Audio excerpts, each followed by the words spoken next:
Supreme court ने EVM के वोटों वीवीपैट पर्चियों से 100% सत्यापन की मांग वाली सभी याचिकाएं खारिज कर दी हैं। इसके साथ ही कोर्ट ने बैलेट पेपर से मतदान कराने वाली याचिकाओं को भी खारिज कर दिया है।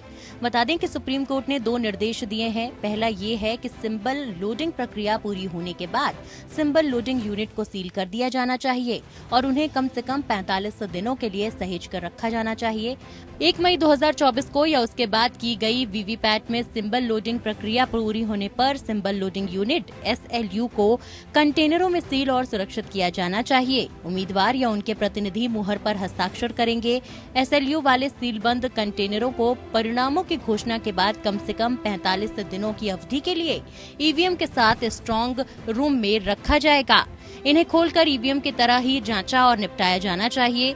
इसके अलावा दूसरा निर्देश ये है कि उम्मीदवारों के पास परिणामों के ऐलान के बाद इंजीनियरों की एक टीम की ओर से जांचे जाने वाले ईवीएम के माइक्रो कंट्रोलर प्रोग्राम को पाने का विकल्प होगा। इसके लिए उम्मीदवार को नतीजों के ऐलान के 7 दिनों के अंदर आवेदन करना होगा। इसका खर्च भी उम्मीदवार को खुद ही उठाना होगा। माइक्रो कंट्रोलर यूनिट में जली हुई मेमोरी की जाँच इंजीनियरों की टीम द्वारा की जाएगी। साथ ही दोनों जजों ने इस मामले में अलग अलग फिर भी सहमत निर्णय लिखे हैं। उन उम्मीदवारों द्वारा किए गए लिखित अनुरोध पर परिणामों की घोषणा पोस्ट करें जो उच्चतम मतदान वाले उम्मीदवार के पीछे 2 और 3 स्थान पर हैं। ऐसे उम्मीदवार या उनके प्रतिनिधि मतदान केंद्र या क्रमांक से ईवीएम की पहचान करेंगे।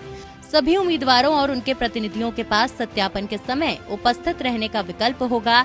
ऐसा अनुरोध परिणाम घोषित होने के 7 दिनों के भीतर किया जाना चाहिए।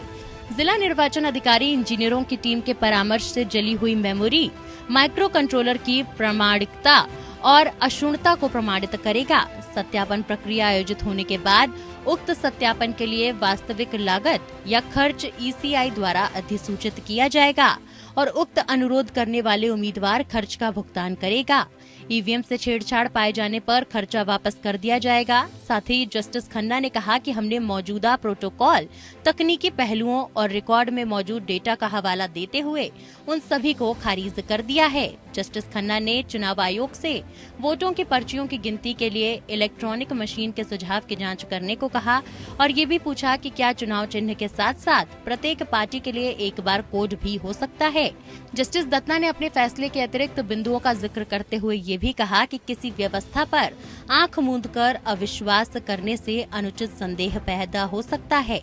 इससे पहले 2 दिन की लगातार सुनवाई के बाद पीठ ने 18 अप्रैल को याचिकाओं पर अपना फैसला सुरक्षित रख लिया था। हालांकि शीर्ष कोर्ट ने इस मामले को फिर से सूचीबद्ध किया था। तब शीर्ष कोर्ट ने अदालत से चुनाव आयोग से कुछ बातों को लेकर स्पष्टीकरण मांगा था, जिसके बाद अदालत ने अपना फैसला सुरक्षित रख लिया था। Bureau report APN।